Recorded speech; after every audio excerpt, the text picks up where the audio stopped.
Halo teman-teman, ketemu lagi bersama saya Lita di saluran Wahana Kecil. Terima kasih sudah bergabung. Setelah beberapa pekan channel ini tidak terisi, akhirnya saya mendapatkan teman ngobrol lagi. Namanya Barli. Eh, Setahu saya, Barli ini Ketua Forum Lingkar Pena Bandung. Semoga tidak salah. Jadi saya minta Barli perkenalkan diri dulu. Silakan Barli. Oke, teman-teman pendengar podcast Wahana Kecil, perkenalkan nama saya Taufik Ramadan Bali, tapi biasa dipanggil Bali sih. Kalau nggak Bali ya Taufik. Saat ini memang bergiat di komunitas Forum Lingkar Pena. Selain itu juga baru-baru ini mengasuh klub baca Laswi di sekitar perpustakaan Aib Rosidi. Itu aja sih sebenarnya. Terus untuk aktivitas sendiri jadi penulis lepas artikel untuk beberapa platform. Itu aja sih. Uh, saya baru 2 kali ketemu Barli dan untungnya dua bulan berturut-turut ya Barli. Iya. Jadi ketika ngobrol terakhir itu saya pikir asik juga Barli nih diajak ngobrol di podcast aku gitu. Dan ketika ngobrol terakhir itu Barli cerita tentang George Orwell. Jadi ketika saya tawarkan acara ini, saya pikir Barli akan ngomongin George Orwell gitu. Tapi ternyata kita akan ngobrolin Pramudia Anantatur dan tetralogi Bumi Manusia. Agak terkejut juga gitu, karena kalau saya lihat profil-profil di IG-nya Barli itu nggak menyentuh ada pramnya sama sekali gitu.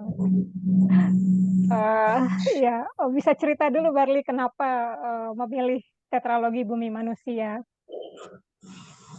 Sebenarnya buku Pram itu pertama kali saya baca di semester akhir kuliah ya teh gitu. Jadi saya baru kenal buku sastra itu di akhir-akhir semester kuliah gitu. Jadi waktu itu saya memang lagi sedang kacau balau banget kuliahnya gitu ya, lagi kalut lah ya, terus kayak lagi cari pelarian lah, kayak semacam pelarian untuk membaca. Kemudian ada seorang teman yang juga sudah seorang pembaca sastra itu ngusulin nama Pramudia Anantatur. Itu kan saya penasaran buku-bukunya di mana, dan ternyata pas saya cek ke toko buku itu buku Pram itu sebetulnya lagi belum ada cetak ulangnya teh. Akhirnya saya sempat sampai nyari-nyari ke marketplace, kalau nggak salah itu Bukalapak ya. Itu kan Bukalapak itu salah satu marketplace pertama. Akhirnya nemulah toko buku yang nyedain buku Pram itu 4 jilid sekaligus. Jadi tetralogi buru itu langsung saya baca 4-4-nya sekaligus dari Jogja. Saya tunggu seminggu kemudian nyampe. Kemudian buku tersebut saya baca 4-4-nya itu selama kurang lebih 2 minggu. Saking nggak ada kerjaannya, saking kalutnya gitu ya. Nah, saking tenggelamnya saya sama cerita tersebut, saya makin merasa bahwa kayaknya jadi penulis asik nih. Gitu. Oh ternyata cerita-cerita kayak gini bikin saya pertama hanyut, kedua karena latarnya itu adalah latar sejarah zaman kolonial, saya betul-betul baru merasa benci sama penjajah, baru merasakan gimana kejamnya kekuasaan penjajahan itu justru setelah membaca novelnya Pram. Itu sih teh awalnya. Dan setelah perkenalan dengan tetralogi buru, barulah saya kenal sama buku-buku Pram yang lain. Kemudian juga dengan para penulis yang generasinya cuma berbeda sedikit lah dengan Pram, kayak misalnya Mohtar Lubis gitu, kemudian Mangun Wijaya, kemudian ada kayak Budi Dharma dan seterusnya. Gitu sih teh awal. Tahun berapa itu Barli? Kalau nggak salah 2014 ya teh. Oke, 2014. 2014. Ya. Ini sekadar berbagi ya. Saya baca Pram tuh SMP Barli. Tahun mau menjelang 90 lah. Jadi pada masa itu Pram masih dilarang beredar. Saya baca punya kakek. Entah dari mana beliau dapat buku itu fotokopian pula gitu kan. Saya nggak tahu dapatnya dari mana, dan itu nggak boleh dibawa pulang. Jadi saya kalau mau baca harus di kamar dia gitu. Dulu kan saya nggak ngerti ya, kenapa nggak boleh dibawa keluar gitu. Padahal itu cuma buku fotokopian kayak murahan gitu kan. Tapi terus ya kemudian saya juga belum ngerti benar-benar tentang makna Mingke siapa gitu kan. Cuman saya jadi mikir, oh penjajah kok jahat banget gitu. Orang mau punya pendapat, mau mengeluarkan kesusahannya aja sampai dilawan seperti itu. Dan yang tersirat banget itu di pikiran adalah beda banget sama sejarah yang diajarin di sekolah. Dan ketika pelajaran bahasa Indonesia di SMA, saya ditanya sama guru saya gitu, Barli, penulis siapa yang kalian suka gitu. Terus saya bilang pramudi Anantatur gitu. Itu saya dipanggil ke ruang guru, coba dibilangin kamu jangan pernah nyebut nama penulis itu lagi ya gitu. Ya itu pengalaman saya baca Pram gitu. Dan ketika setelah kuliah saya baru benar-benar tahu Pram itu siapa, karena sempat hadir juga di kampus dulu. Yang saya rasakan sampai sekarang ketika membaca Pram adalah kita harus menjadi orang yang benar-benar pendengar. Kira-kira Barli ngerasain nggak kesan itu? Kita harus benar-benar orang yang mendengarkan gitu, karena ada begitu banyak perspektif yang dijejalkan oleh Pram ke tetralogi Bumi Manusia ini. Kalau bagi saya sih memang itu ya, itu salah satunya.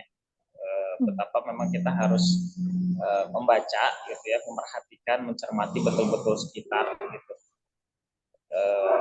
Dan buat saya pribadi yang paling menonjol itu adalah nada-nada perlawanan gitu ya. Kalau buat saya pribadi, ketika membaca buku Pram tuh, saya selalu membaca tokoh-tokoh yang dia tuh dengan gagah berani, meskipun dia memang awalnya mengalami kekalutan luar biasa, tapi dia terus menghadapi apapun yang dia ingin lawan, meskipun kebanyakan dari usaha para tokoh ini akhirnya gagal ya Teh, setahu saya. Perjuangan-perjuangan mereka itu pada ujungnya selalu mengalami kegagalan, tapi mereka tetap berani menghadapi itu sebagai konsekuensi dari tindakan mereka. Jadi kalau dari saya sendiri, saya punya premis bahwa memang buku-buku Pram itu seperti mengajarkan bahwa sesulit apapun yang kita hadapi, kita tetap harus melawan meskipun pada akhirnya kita tahu kita akan kalah gitu. Jadi nada pesimismenya justru yang saya terima ketika membaca Pram gitu. Iya. Mengenai tokoh Mingke nih gimana, Barli? Kita udah mulai ngomongin tokoh nih. Oke. Untuk Mingke itu sebenarnya awalnya saya kurang suka ya Teh. Mingke itu dalam artian secara karakter kan, terutama pas dia diceritakan di awal itu kan dia seperti apa ya namanya, agak genit lah gitu sama cewek gitu ya. Lihat analis terus naksir, kemudian juga di perkembangan cerita berikutnya juga Mingke ini kan sangat seperti punya ketertarikan khusus terhadap perempuan awalnya seperti itu. Tapi yang saya dapatkan dari sosok Mingke memang adalah perkembangan pribadinya ya, dari yang awalnya seorang pemuda yang ibaratnya cengeng lah ya, cenderung cengeng gitu, tapi kemudian terus berkembang jadi seorang yang punya semangat perjuangan yang luar biasa gitu, terutama juga memperhatikan bahwa apa yang dia alami ketika dia diambil istrinya gitu ya oleh kekuasaan, dia kemudian berusaha untuk melawan dan mulai mencari jati dirinya sebagai seorang pribumi. Ya, aku paling suka ini Barli, apa namanya, adegan ketika melawan Moritz Melema, ketika dia datang untuk sebetulnya mau mengusir kan. Tapi dengan cerdasnya Nyi Ontosoroh itu mengundang Yang Mare, kemudian siapa itu satu lagi jurnalis yang menjadi sahabat Mingke juga, dan mereka membombardir Maurice Melema dengan kata-kata yang melawan kehendak Maurice sebenarnya gitu. Kalau dari sudut pandang ini gimana Barli? Kalau apa namanya? Karena kalau aku lihat semua buku di tetralogi Bumi Manusia ini kan Bingke dan tokoh-tokoh yang mengitarinya ini melawan dengan kata-kata gitu. Ya, ada nggak yang diingat sama Barli tentang adegan apa gitu? Adegan khusus ya, adegan khusus yang paling saya ingat itu justru kisah-kisah Panji Darman, kisah-kisah Panji Darman ketika dia mengabarkan pantauannya saat memantau analis menuju Belanda ya teh. Itu yang paling saya ingat gitu. Ketika analis diceritakan sudah kehilangan semangat gitu, ketika dia sudah terlihat sangat pucat baik secara mental maupun secara fisik. Baca surat-surat itu tuh bikin saya yang memang cenderung agak melankolis atau memang melankolis sih. Jadi merasa sedih gitu. Ketika diceritakan bahwa pelan-pelan analis meninggal ya di sebuah rumah tinggal yang tidak layak di Belanda, itu saya nangis. Gak tahu kenapa ya, orang-orang kan misalnya lebih lekat adegan itu dengan misalnya peristiwa-peristiwa perlawanan gitu ya. Dan sebagainya, saya justru lekat dengan adegan itunya, adegan melankolis dan sedihnya. Bahkan ketika saya menceritakan kisah ini gitu ya beberapa bulan lalu di satu acara buku, saya nggak tahu kenapa ya tiba-tiba kok kayak sesaknya tuh keluar lagi gitu, nggak tahu kenapa. Itu seperti ngerasa seperti adik yang hilang gitu ya. Gitu. Kok sesuatu yang, jadi kan di momen ditangkapnya atau dipindahkannya Andes ke Belanda itu kan nggak berapa lama setelah Andes dan Minke menikah kan gitu. Saya benar-benar merasa terbawa gitu ya ketika Andes bahagia terus tiba-tiba kayak dijatuhkan dengan begitu drastis gitu ya oleh keadaan. Kebahagiaan yang awalnya memuncak gitu, terus kemudian tiba-tiba lenyap begitu saja, itu buat saya itu sesuatu yang bikin saya sesak sih. Iya. Iya, aku merasa ini sih, Pram itu menceritakan orang-orang yang memang tidak layak berbahagia hidup di dunia ini gitu. Itu ini sih, mungkin lebih mencerminkan ke bangsa terjajah ya. Bangsa yang terjajah itu dari lahir sampai mati itu nggak punya hak gitu. Kalau kalau kalau saya merasanya begitu. Dan soal Mingke yang genit itu kan memang dijelaskan juga ya dari awal novel Bumi Manusia gitu. Jadi dari awal juga aku ngerasa gini, ini mau sama ibunya atau mau sama anaknya gitu, karena dia kan juga begitu mengagumi Nyi Ontosoroh. Gitu. Dan memang saya menemukan ini juga sih teh, sosok perempuan yang gampang sekali diingat itu memang dalam dirinya Nyi Ontosoroh ya. Betapa dia yang awalnya jadi perempuan gak berdaya gitu, tapi kemudian menemukan sosok suami sebenarnya ya. Jadi ada sosok suami juga dalam diri Herman Melema ya. Ketika dia mendidik Nyai Ontosoroh pelan-pelan untuk membaca, kemudian pada akhirnya membuat dia menguasai pengetahuan lewat bacaannya itu. Kemudian Nyai Ontosoroh tidak menjadi sosok yang manut begitu saja gitu ya, ketika dia sudah memiliki banyak sekali pengetahuan dan berani menentang orang yang awalnya mendidiknya, terutama ketika Herman itu makin lama makin gak jelas kan ya. Apalagi kata-kata quotes-nya tuh Nyai Ontosoroh kan banyak banget ya. Oh iya, kata-katanya Nyi Ontosoroh ya. Iya. Iya, dan sering juga ada teater atau monolog khusus Nyi Ontosoroh gitu kan. bukan bumi manusia gitu. Dan itu juga terbawa ketika di novel-novel berikutnya ya, Jejak Langkah, kemudian Anak Semua Bangsa itu juga kelihatan banget nih Ontosoroh itu masih dominan di kehidupannya Mingke. Bahkan di akhir cerita ketika menjelang Mingke ditangkap itu kan juga Nyi Ontosoro diceritakan berhasil di Perancis setelah menikah dengan Jean Marais itu. Tetapi ada satu tokoh lagi yang menarik buat saya, Barli, itu Robert Surhoff. Robert Surhoff itu kalau saya analogikan itu seperti Clark Kent dengan Lex Luthor. Itu kayak ini musuh abadi gitu. Jadi Mingke udah jalan kemana, dia muncul lagi gitu. Terus tangkap lagi di penjara, kemudian hilang lagi. Mingke udah damai lagi. Terus si Robert Surhoff ini muncul lagi gitu. Dengan aksi kejahatan yang baru gitu. Iya, iya. Kalau Barli menangkap nggak hal itu? Saya nggak terlalu ke Robert Surhoff ya. Yang saya tangkap tuh lebih banyak tuh ya karena kejailannya Robert Surhoff, terutama pas di awal-awal ya, pas dia kayak berusaha bersaing untuk mendapatkan hati analis gitu.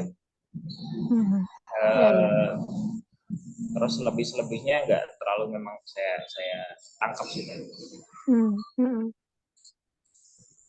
Berasa ini juga sih tentang jurnalistik misalnya. Barli ini sebagai penulis kadang-kadang ada nggak bagian yang bikin Barli merasa tertampar gitu sebagai penulis. Oh harusnya saya sebagai penulis nggak begini nih gitu. Kalau buat saya sih apa ya? Bagian yang paling membuat saya tertampar tentu adalah kata-kata soal menulis ya yang disampaikan oleh Nyai Ontosoroh gitu, bahwa menulis itu membuat kita abadi gitu ya. Membuat kita memiliki kenangan terhadap orang tertentu. Kemudian juga adegan lainnya adalah saat Mingke sama siapa ya yang orang Perancis tuh saya sampai lupa. Nah itu ya bercerita tentang sudut pandang pemberitaan ya kalau nggak salah gitu ya. Iya. Gitu. Tentang keberpihakan gitu ya, tentang siapa kita harus berpihak gitu dalam menuliskan cerita gitu, atau dalam hal ini jurnalis kan. Itu sih kalau dari saya. Iya, iya. Karena di sini aku merelate-nya ke keadaan sekarang sih. Karena ketika Mingke hendak mengangkat cerita tentang Tulung Agung itu, Tulangan, yang petani yang tempat dia menginap satu malam tuh di Sidoarjo, kan dia kemudian hendak menuliskan tentang hal itu. Dia sudah menuliskan dan kepingin agar tulisan itu diterbitkan. Kepingin agar tulisan itu diterbitkan di koran tempat dia biasa menulis. Tetapi kemudian ditolak mentah-mentah oleh Pemretnya lah, mungkin sekarang Pemretnya. Dan ketika dia pulang, dia bercerita ke Jean Marais dan Komer, temennya tuh, yang jurnalis juga. Si Mingke ini malah dibantah habis-habisan kan. Kamu memang benar yang kepingin kamu tulis itu kebenaran. Tapi buktinya mana? Ada data pendukungnya enggak? Gitu. Ini aku relate dengan keadaan sekarang di mana para media ini sekarang menulis, mengangkat satu masalah itu yang penting naik dulu gitu, koreksi belakangan gitu. Sementara di bumi manusia ini Mingke terutama diajarkan untuk bertanggung jawab atas informasi yang dia sebarkan gitu. Ya saya setuju. Bahkan Pram kayaknya udah ngerti soal ini ya di masa-masa dulu. Sementara sekarang ketika ada di zaman era kecepatan, ketika semua serba mudah, semua serba bisa didapat, justru informasi itu makin mengabur ya. Kita makin menemukan mana yang betul dan mana yang tidak. Orang-orang bisa dengan mudah gitu menunjukkan atau memberikan reaksi marah gitu ya, memberikan reaksi protes pada hal-hal yang sebetulnya belum jelas gitu. Dan jurnalis itu dengan mudah lepas tangan ya ketika ada kabar-kabar terbaru gitu. Padahal mereka sendiri juga yang pertama kali menyulut apinya. Iya, iya. Dan sekarang itu cenderung ini ya membuli, memojokkan satu orang gitu. Itu seperti kalau saya sih merasanya itu benar-benar berasa seperti yang ditulis di George Orwell di 1984 gitu. Kan ada adegan rakyat dikumpulkan, kemudian dihadapkan ke layar, kemudian muncul satu orang dan itu dimaki-maki sama aku merasa inilah keadaan sekarang itu sudah diceritakan di George Orwell 1984. Dan sementara di tetralogi Bumi Manusia, Pram mengajarkan hal yang sebaliknya gitu. Ya sih, meskipun memang dalam bentuknya yang paling halus ya Teh. Jadi orang-orang juga sebetulnya tidak sadar mengenai kondisi mungkin dalam istilah yang orang banyak bilang post-truth gitu ya. Iya. Iya. Ya, dan kepemilikan media itu juga disentuh juga di sini ya.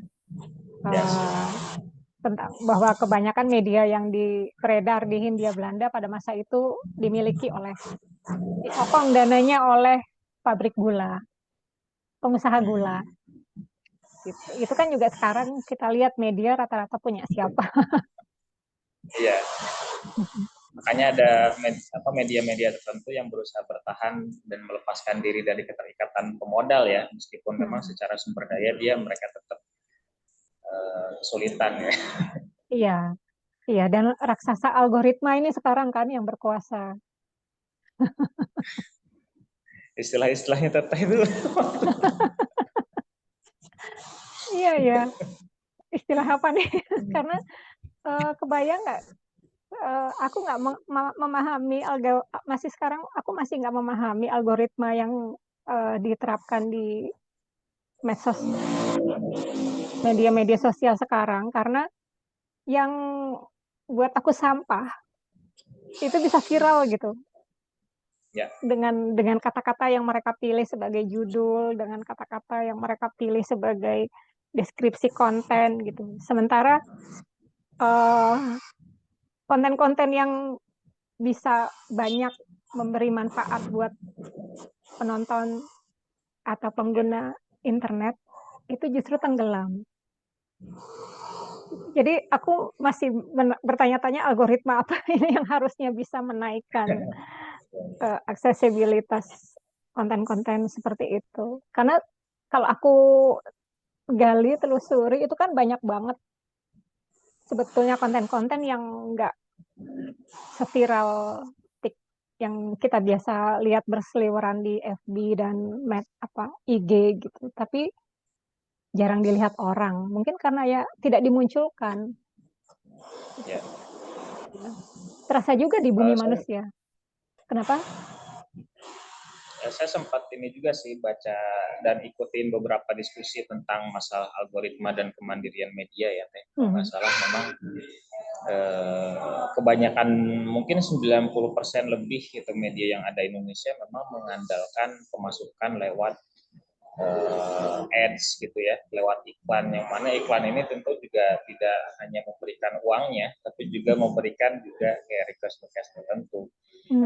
Salah satunya adalah keinginan agar si media tersebut bisa menjadi media yang memiliki klik tinggi kan ya, memiliki klik dan kunjungan tinggi. Dan karena memang seperti yang sudah saya sebutin tadi, bahwa yang viral itu adalah isu-isu receh gitu, atau hal-hal yang sebetulnya remeh-temeh, nggak jelas maksudnya manfaatnya buat publik, maka akhirnya PR sih.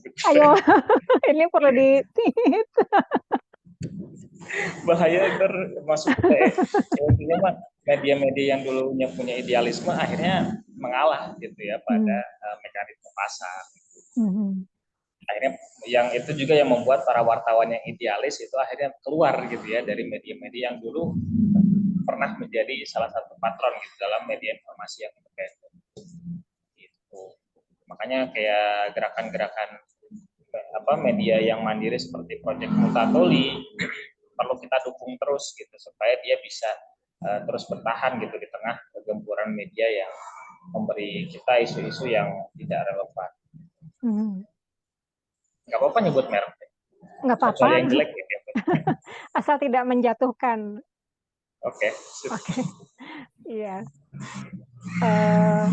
Karena buat aku Project Multatuli isinya bisa jadi pembanding dari berita-berita yang ramai berseliweran sekarang gitu. Kembali ke Bumi Manusia, soal media itu kan juga ditulis banget ya, dimunculkan sekali di permukaan gitu.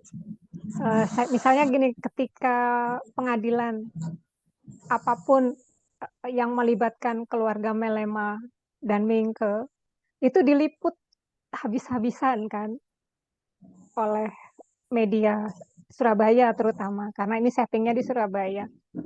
Dan ketika Mingke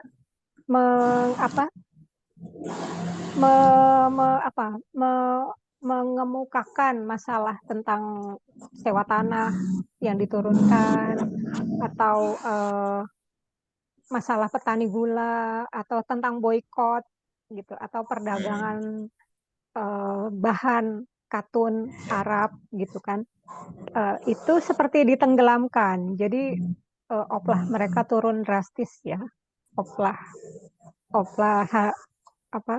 Merdeka aku kok lupa, Medan medianya, oplah Medan ini sempat dilarang, oplahnya sempat turun, kalah dengan terbitan Tionghoa, atau sempat di ini juga ya, dilarang dicetak. Jadi percetakan itu serentak menolak mencetak media Medan ini gitu.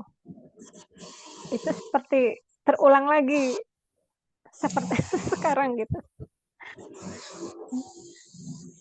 Iya, gimana nih Bang? Geli banget membacanya lebih daripada saya. Jadi mungkin sedikit menyimpang sedikit gitu ya. Dulu saya sebetulnya ya buku-buku Pram itu cukup banyak, mungkin jumlahnya lebih dari 10. Tapi karena ada satu momen di mana saya betul-betul tidak punya uang gitu, saya akhirnya menjual buku-buku itu gitu ya. Dan memang yang menginginkan itu cukup banyak. Bahkan saya sempat cerita juga sama salah satu teman penggemar Pram juga. Dia punya buku-buku koleksi Pram cetakan pertama yang awalnya dia kekeh banget gak mau jual gitu ya. Tapi pada satu momen hidupnya ketika dia betul-betul kesulitan, akhirnya dia harus menjual buku itu gitu ya. Dengan sayang, tapi akhirnya dia harus jual. Gitu sih. Ya. Ya nggak apa-apa. Lebih asik ini obrolan melebar kemana-mana sih memang. Bumi manusia ini pemantik aja. Gitu. Kalau relate ke keadaan sekarang nih, Barli mungkin tahu nggak media sekarang itu perkembangannya gimana? Karena jujur aku udah lama nggak baca berita. Karena ini sih aku bosan karena itu seperti satu media memberitakan ini semua seperti itu isinya, nggak ada alternatif. Misalnya untuk topik yang sama tidak ada pemberitaan alternatifnya gitu, yang memberikan sisi lain.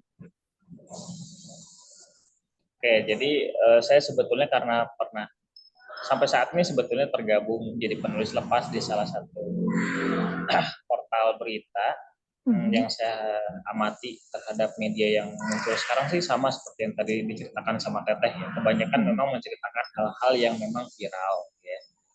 Artinya media itu selalu memperhatikan apa yang netizen perhatikan gitu ya. Jadi sekarang itu memang perhatian masyarakat teralihkan pada hal-hal yang memang lebih dulu menyedot perhatian masyarakat. Artinya media ini sebetulnya kayak nggak punya independensi ya, atau misalnya punya kecermatan atau kejernihan melihat mana yang penting dan tidak penting gitu. Ya. Apa yang dia tonjolkan itu selalu hal-hal yang memang diributkan lah ya dasarnya gitu oleh masyarakat. Dan itu yang bikin kita merasa, ya buat saya pribadi, jadi bikin kita kayak nggak punya keajegan sebetulnya apa sih yang penting gitu untuk kita, karena isu-isu itu terus berganti, setiap minggu mungkin ada 2 sampai 3 isu baru, dan kita seperti terisap terus, tersedot terus untuk memperbincangkannya tiap nongkrong. Kamu tahu nggak soal Fajar Set Boy gitu? Kamu tahu nggak tentang ini, tentang itu? Kita jadi kehilangan pijakan mengenai apa yang penting, gitu, mengenai apa yang sebetulnya bisa kita perjuangkan bersama. Kita memperhatikan isu-isu yang elementer yang hilang sekejap kemudian nggak ada jejaknya sama sekali gitu. Dan sayangnya memang itu juga muncul gitu, tidak begitu diperhatikan oleh media-media besar ya, terutama media-media dengan kecenderungan untuk mencari pasar sebanyak-banyaknya.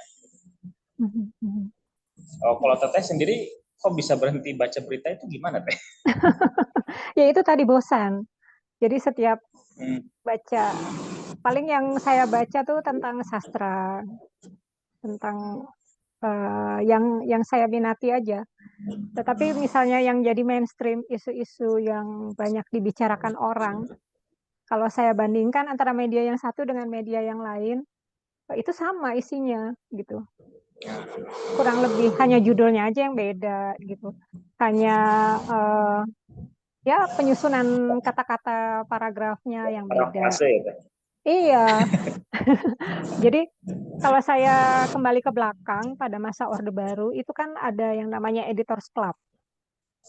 Jadi editor-editor media massa itu dikumpulkan oleh pihak militer dan dikendalikan apa-apa saja yang boleh diberitakan. Mana yang harus jadi deadline, mana yang tidak boleh ini dijadikan deadline. Itu dibicarakan di Editors Club ini gitu. Sementara di era reformasi, setelah reformasi ini kan saya nggak tahu Editors Club ini kan sudah nggak ada lagi seharusnya gitu hal-hal yang bisa menyetir pemberitaan media. Tapi ini kan kita jadi seperti kembali ke zaman Mingke menerbitkan Medan ini kan gitu. Kalau soal gula orang nggak boleh baca, jadi dibatasi pemberitaannya. Tetapi begitu ada satu haji yang menerbitkan hikayat apa dan itu dimuat di Medan menjadi cerita bersambung, itu oplahnya naik lagi gitu. Karena cerita itu kurang lebih membela kaum-kaum Indo yang peranakan yang ada di Hindia Belanda pada masa itu gitu. Terus untuk segala yang diceritakan Pram di bumi manusia, untuk Barli ini ada nggak kaitannya dengan sudut pandang, tentang pandangan hidup, apa yang terjadi dengan Barli, kemudian itu kemudian memicu keputusan-keputusan yang diambil oleh Barli, ada nggak? Kalau secara nilai sih, pertama nilai keberanian ya, nilai-nilai keberanian. Artinya kan kita melihat kayak sosok Minte gitu, bahkan sosok pengemanan ya, bahkan sosok pengemanan gitu. Dia terus melakukan sesuatu meskipun tahu bahwa apa yang dilakukan itu kadang ada resiko-resiko yang membuat dia terganggu, baik secara batin dan lain-lain. Salah kenapa saya sebut pengemanan, karena buat saya ini pengemanan itu salah satu yang menarik juga. Jadi pengemanan itu kan sebetulnya nggak mau-mau amat ya, disuruh untuk membasmi Minte gitu ya. Dia kayak punya cakapan sendiri gitu, bahkan mungkin dia secara diam-diam itu punya kekaguman ya terhadap sosok Minte, tapi karena dia tidak bisa melepaskan diri dari mungkin ya kepengecutannya diri sendiri gitu ya, bahwa dia tetaplah bagian dari kekuasaan kolonial, maka dia akan tetap melakukan apapun yang memang harus dia lakukan atau diperintahkan oleh atasan. Jadi keajegan orang untuk membulatkan hati terhadap apa yang harus dia kerjakan, itu buat saya salah satu yang mencolok sih dalam diri tokoh-tokoh di Bumi Manusia. Tokoh lainnya misalnya seperti Jean Marais ya kalau nggak salah, meskipun dia misalnya secara fisik kekurangan gitu ya, tapi di hadapan orang-orang yang intelektual yang secara level mungkin punya kekayaan dan lain-lain yang lebih dari dia, Jean tuh berusaha untuk terus vokal ya, dia punya pendapat apapun dia selalu berusaha untuk melantangkan apapun, tidak peduli bagaimana kondisinya. Kemudian selain nilai keberanian dan persistensi tadi, saya juga merasa apa yang saya dapatkan dari buku-buku tetralogi Bumi Manusia adalah bahwa cerita itu bisa sangat menggugah ya. Betul gitu ya, bahwa yang namanya sejarah, terutama sejarah di Indonesia mungkin ya Teh, nggak tahu nih sejarah di tempat-tempat lain diajarkan seperti apa. Kalau di Indonesia sejarah itu dipelajari dengan sangat kering gitu. Ya. Yang saya pelajari dari SD sampai SMA itu sejarah itu tidak pernah menggugah saya gitu. Paling perang gitu, perang antara ini dan ini, siapa yang meninggal, siapa yang menang dan seterusnya. Tapi ketika saya membaca sejarah yang dikemas dalam bentuk novel, itu saya betul-betul bisa merasakan kesedihannya, betul-betul bisa masuk ke dalam batin para tokohnya, meresapi apa yang dikatakan oleh para tokohnya, dan lebih bisa membayangkan ya bagaimana sebetulnya rasanya hidup di zaman itu. Itu sih, itu buat saya. Ya, sejarah yang kering tuh aku setuju, saya setuju, karena di buku ini juga sempat sentuh juga. Mingke itu bilang pelajaran sejarah di sekolah itu hanya menghafal batasan-batasan geografis, nama-nama sungai gitu. Ya itu ternyata terus terjadi sampai sekarang gitu ya. Saya nggak tahu anak saya di sekolah belajar sejarahnya kayak apa nanti. Gitu. Kalau yang disebelin, tokoh ada nggak, Barli? Disebelin ya.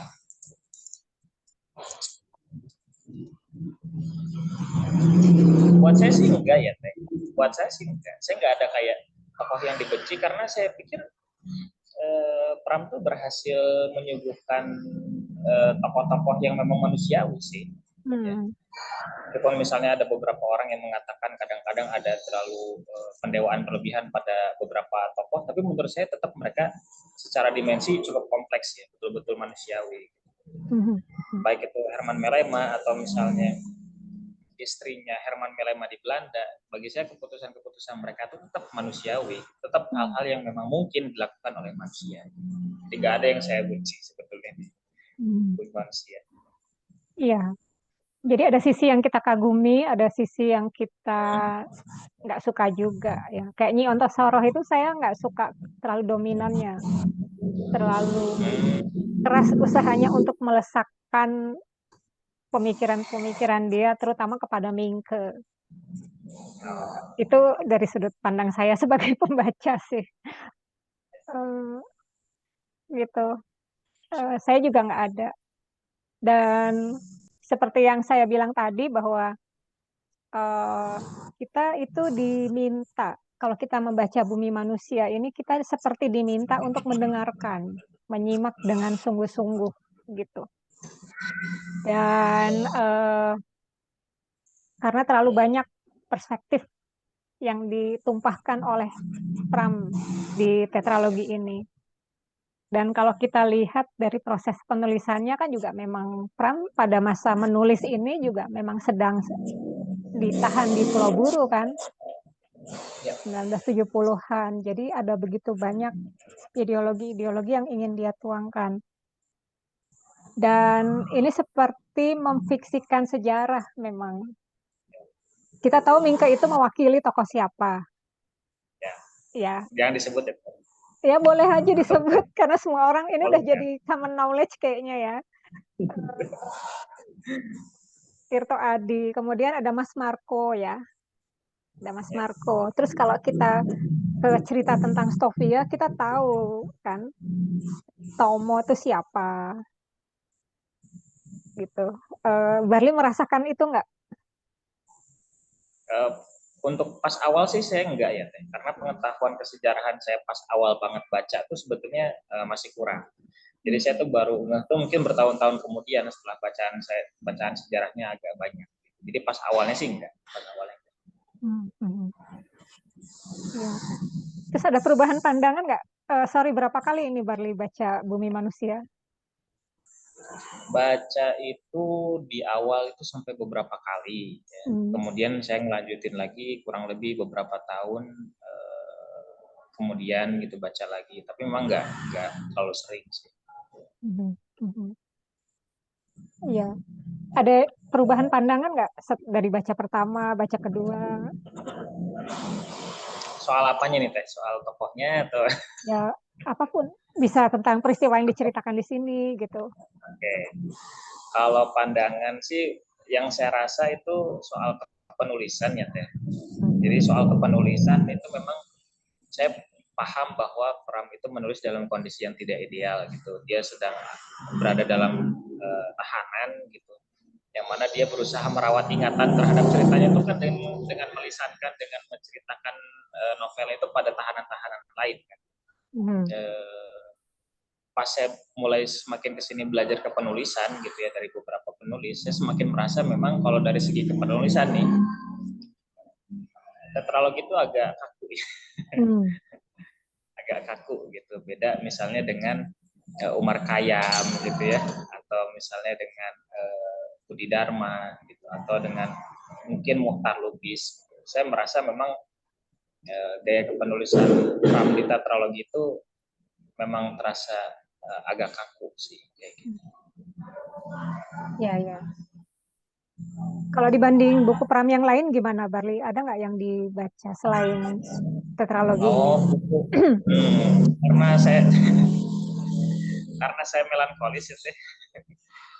Jadi salah satu buku lain yang begitu melekat dalam kepala saya adalah Bukan Pasar Malam. Oke, kenapa Bukan Pasar Malam? Karena buku itu menceritakan tentang nuansa apa ya, nuansa sedih yang betul-betul mewakili kemelankolisan saya secara pribadi gitu ya. Menggambarkan tentang seorang suami dan anak yang harus tiba-tiba pulang ke kampung halaman. Ketika dia berusaha membawa istrinya ke kampung halaman, dia kayak pas di adegan di kereta tuh saya termasuk yang salah satu yang ingat. Jadi kan pas di kereta menuju Blora kalau nggak salah, si suami itu memandang istrinya. Terus ketika dia memandang istrinya, dia bilang seperti membatin betapa orang yang dulu inginkan itu ternyata sudah tidak lagi semenyenangkan dulu. Kemudian pas nyampe di Blora, di kampung halamannya, si tokoh ini tuh terus-menerus merasa sedih gitu. Tiap kali dia merenung itu pasti perenungannya sedih melulu tentang kematian, tentang kesementaraan hidup, tentang keadaan keluarganya gitu ya, tentang ayahnya yang TBC, atau tentang ayahnya yang dulu termasuk orang yang sangat keras, kemudian ketika menjelang kematiannya seperti ingin menjalin keakraban lagi gitu dengan anak sulungnya. Buat saya kesementaraan dan kesedihan itu yang bikin saya apa ya begitu melekat sama novela ini. Novela ya disebutnya. Novela. Jadi kalau orang-orang lain membaca Pram itu lebih kayak memberikan suntikan keberanian. Kalau justru mendapatkan nuansa apa ya kesedihannya gitu, justru melankolisme. Gitu. Iya. Agak salah mungkin ya. Ya enggak lah, nggak ada yang salah, nggak ada yang benar kalau dalam membaca novel sih. Kalau menurut saya ya, karena itu kan gimana perspektif kita, bagaimana latar belakang kita, apa-apa yang sudah kita baca gitu kan. Apa yang kemudian terkoneksi dengan diri kita, itu yang akan paling kita ingat gitu. Kalau soal kesedihan saya setuju, karena sepertinya Pram itu selalu muram ya novelnya. selalu muram, entah kenapa. Dan itu yang terasa sekali sih di novel perburuan. Kalau saya bilang itu gelap banget. Novel apa tuh? Perburuan. Oh, perburuan. Perburuan. Saya sayangnya nggak sempat nonton filmnya, udah keburu turun dari bioskop waktu. Akhirnya. Iya, itu kan berbarengan dengan Bumi Manusia. Film Bumi Manusia, kemudian Perburuan tuh hampir berbarengan. Tapi saya cuma sempat nonton Bumi Manusia dan Perburuan nggak sempat. Dan kekelaman itu juga sih memang yang saya pikir jadi banyak dibaca orang juga gitu. Betapa bangsa kita nih masa lalunya suram banget gitu. Dan nggak belajar-belajar dari sejarah gitu. Karena berkali-kali di tetralogi manusia kan juga dibilang, ini udah 300 tahun perlawanan, kok kayak gini-gini aja gitu. Begitu diajarkan berorganisasi, balik lagi ke perpecahan gitu. Sekarang juga gitu, kentara banget gitu. Organisasi berbasis agama aja kemudian pecah gitu kan. Ya. Gitu, dan gimana menurut Barlini? Soal aspek apanya tuh? Ya itu tadi, bagaimana sejarah berulang lagi gitu. Padahal udah jelas-jelas oleh Pram ditulis oleh banyak penulis, bukan hanya Pram gitu. Umar Khayyam juga menuliskan tentang itu di Para Priai. Mohtar Lubis juga menuliskan itu. Kalau menurut saya kenapa sejarah itu bisa berulang meskipun sudah diperingatkan lah atau misalkan ditulis atau direnungkan oleh banyak para penulis, karena yang membacanya sedikit deh, kurang banyak. Iya. Masalah budaya baca, kemudian akses terhadap bacaan juga ini yang menjadi masalah ya, yang terjadi terus bahkan hingga sekarang gitu. Meskipun internet itu bisa diakses oleh semua orang, tapi entah kenapa konten-konten seperti yang udah saya teteh proteskan tadi memang lebih banyak muncul ke depan muka masyarakat ketimbang konten-konten yang berbobot dan betul-betul perlu dibaca. Buat saya sih ke situ ya. Kenapa sejarah terus berulang.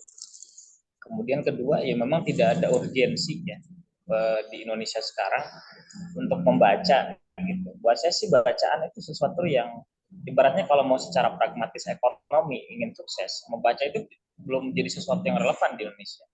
Makanya nih, punten nggak tahu ini nyambung atau enggak. Salah satu profesi yang paling diinginkan di Indonesia itu justru YouTuber kan. Artinya orang-orang lebih pengen jadi entertainer gitu ya. Dan dengan kecenderungan yang ada sekarang, orang bisa terkenal dengan melakukan apa saja gitu. Sesuatu yang mungkin secara bobot intelektual tidak begitu menuntut wawasan yang cukup luas gitu buat saya. Iya. Kalau saya tambahin satu lagi sih, bukan soal membacanya, Barli. Curiosity, rasa keingintahuan itu. Orang kalau udah pengen tahu, itu kan dia akan mencari apapun yang bisa memenuhi rasa keingintahuan dia terhadap hal itu kan. Salah satunya adalah dengan membaca, gitu. Kalau untuk yang di wilayah-wilayah yang jauh dari kota besar, yang aksesnya terbatas, kita bisa maklum. Kita bisa bilang akses terhadap buku itu terbatas. Tapi yang kita nih tinggal di Bandung misalnya, atau yang di Jakarta, itu kan udah bukan masalah lagi soal aksesibilitas ketersediaan buku dan bacaan. Gitu. Mika juga memprotes kan, karena itu kita nggak punya rasa ingin tahu. Pokoknya yang penting hidup udah nyaman, sesuai dengan bisa memenuhi kebutuhan, kalau bisa lebih. Dan yang kritis itu dimarahin gitu, itu warisan turun temurun ya nggak sih? Anak kecil aja kalau kebanyakan nanya tuh kan disebelin sama gurunya. Tuh. Feodalisme, aduh berat banget. Feodalisme. Iya, aku sih terkilik dengan pernyataan Mingke bahwa kita nih dalam diri kita tuh feodalis tetap ada gitu. Jadi Mingke tersinggung, dia di apa namanya, diajak bicara dengan bahasa Jawa ngoko gitu. Apa-apaan kok saya tersinggung, padahal kan ya dia sebetulnya satu level sama saya gitu. Apa yang saya tersinggung itu kan sempat terungkap di situ, bahwa betapa dia sebagai seorang Raden Mas juga kepingin diakui keraden masannya gitu, meskipun dia mengusung liberalisme tanpa dia sadari gitu, atau plore gitulah. Ketangkep nggak sama Barli hal-hal yang kayak gitu di Bumi Manusia?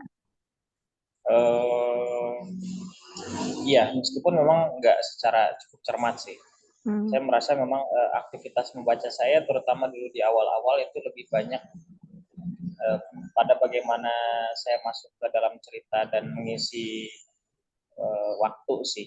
Dulu kan belum, apalagi saya memang tidak pernah bisa dibilang ya, baru dikelilingi atau ikut kegiatan komunitas baca itu belakangan teh.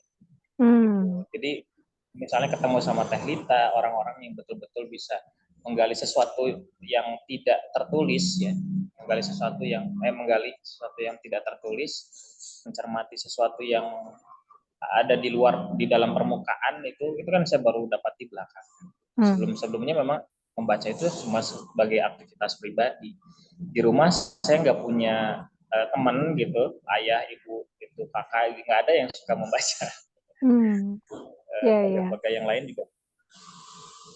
Dan ya budaya itu yang harus dibentuk terus ya. Ini terakhir, Barli, aku merasa Pram itu kan gini, kalau dalam teori kepenulisan itu kan kita harus show ketimbang tell, ya. Dan kalau kita baca Pram unsur tell-nya aja, itu kan membosankan banget. Ya, karena ya itu tadi ada begitu banyak perspektif yang hendak didesakkan oleh Pram ke dalam tulisan-tulisannya. Sementara pada akhirnya saya merasa Pram itu menggunakan tokoh-tokoh yang mengitari diri Mingke sebagai pemberi pesan moral gitu terhadap Mingke. Jadi tell-nya itu diatasi dengan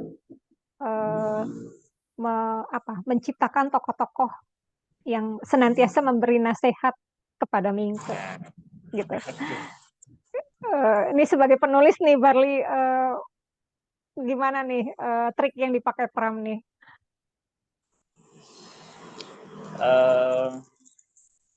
Tekniknya memang membuat ini ya, kalau buat pembaca awal it's okay ya teh. Buat membaca awal, membaca gaya kepenulisan seperti itu mungkin sesuatu yang tidak masalah. Tapi bagi orang yang misalnya menggeluti dunia kepenulisan, belajar teori-teori kepenulisan, gitu, membaca Pram itu akan menjadi sesuatu yang membosankan. Bahkan di salah satu kelas menulis yang diampu oleh salah seorang penulis di Indonesia yang pernah saya ikuti mengatakan bahwa di bukunya Pram itu, di tetralogi Bumi Manusia, pertama banyak ceramah. Jadi itu yang ceramah itu Pram katanya, bukan tokoh-tokohnya. Itu yang pertama. Terus yang kedua itu banyak melodrama katanya. Banyak melodrama, kisah-kisah kalau dibuat sedih banget gitu. Padahal sebetulnya bisa dibikin secara lebih realistis. Ketika saya membaca Pram, saya sekarang memposisikan diri sebagai orang yang meskipun tahu dasar teori kepenulisannya, tapi saya tetap membaca karena isinya sih. Gitu ya. Jadi bukan lagi karena bentuknya, tapi karena isinya. Gitu. Karena isinya memang tetap relevan. Apa yang diceritakan tetap relevan bahkan hingga sekarang. Iya sih, saya juga merasa akhirnya begitu.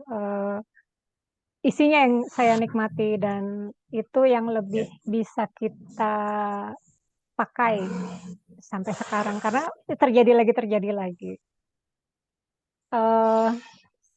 Satu lagi Barli, selain Pramudia Anantatur, penulis mana lagi yang membuat Barli terpicu untuk menjadi penulis?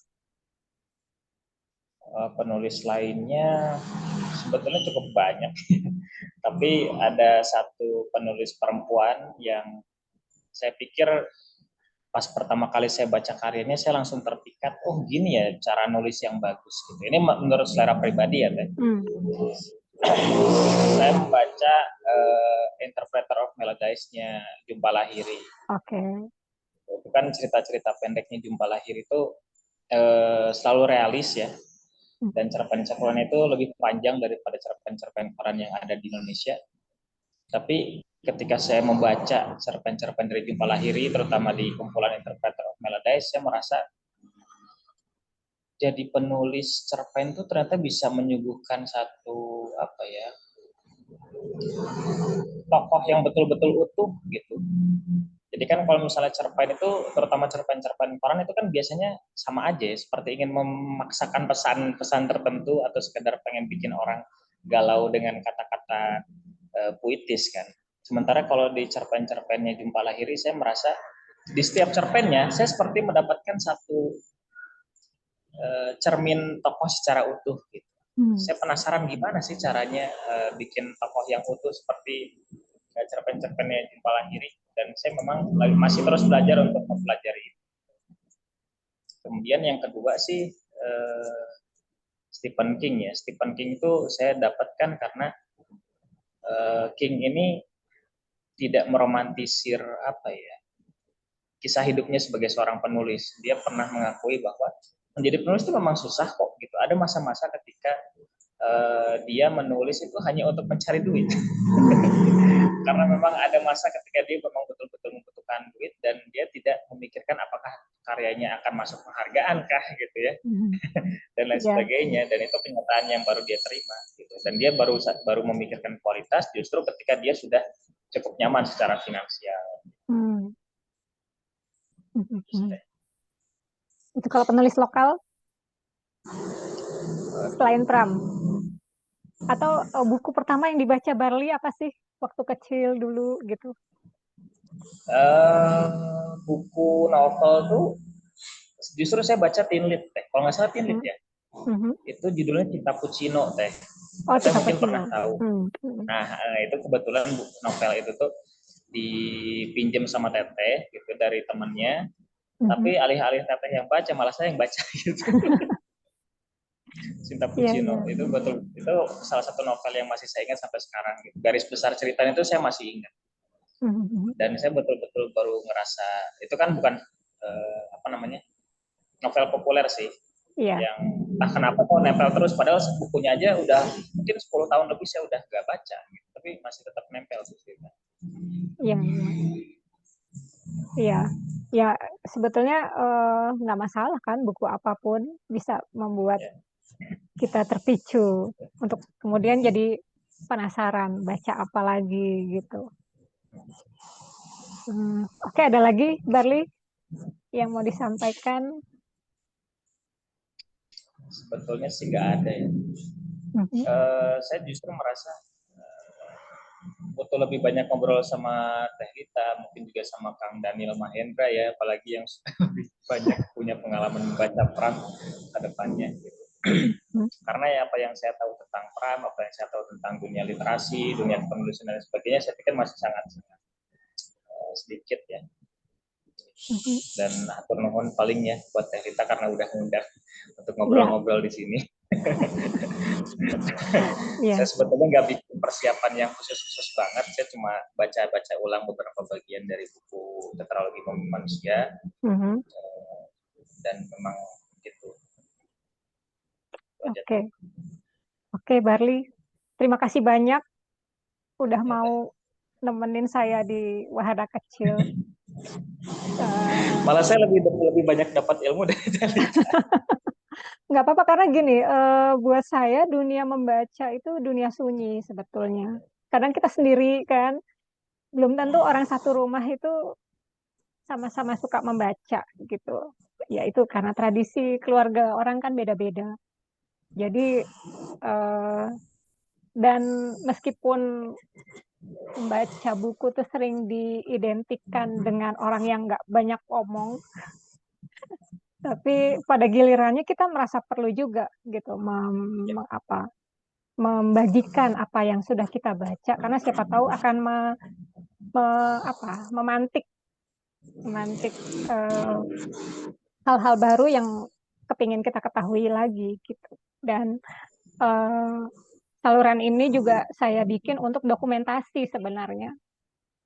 Karena ya itu tadi begitu cepat informasi yang ber, ber apa berlalu lalang di depan kita gitu dan kita jadi banyak lupa.